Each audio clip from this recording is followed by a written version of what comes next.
बॉलीवुड के मशहूर और हर दिल अजीज अदाकार दिलीप कुमार वफात पा गए हैं। वो 98 बरस के थे।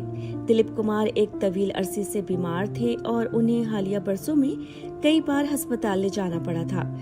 उनके हवाले से बताया जा रहा है कि उन्हें काफी अरसे से सांस की तकलीफ थी। बॉलीवुड में ट्रेजेडी किंग के नाम से मशहूर दिलीप कुमार ने कई यादगार फिल्में की।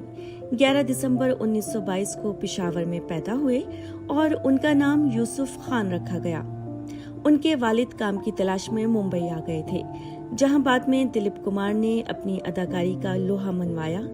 उनका नाम यूसुफ खान से बदलकर दिलीप कुमार कर दिया गया ताकि उन्हें हिंदी फिल्मों में ज्यादा काम मिल सके। उनकी पहली फिल्म जवार भाटा थी, जो 1944 में रिलीज हुई।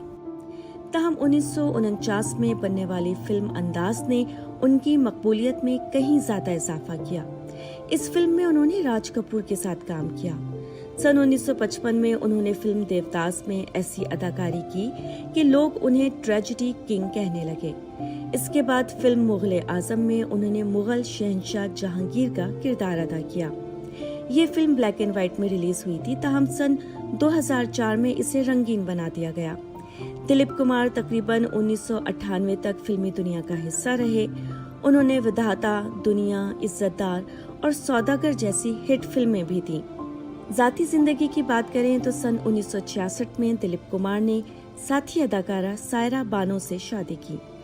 1995 में उन्हें अपनी खिदमत के लिए दादा साहब फाल्के अवार्ड से नवाजा गया और सन 2000 में उन्हें महाराष्ट्र की जानिब से इंडिया की राज्यसभा के लिए नामजद किया गया।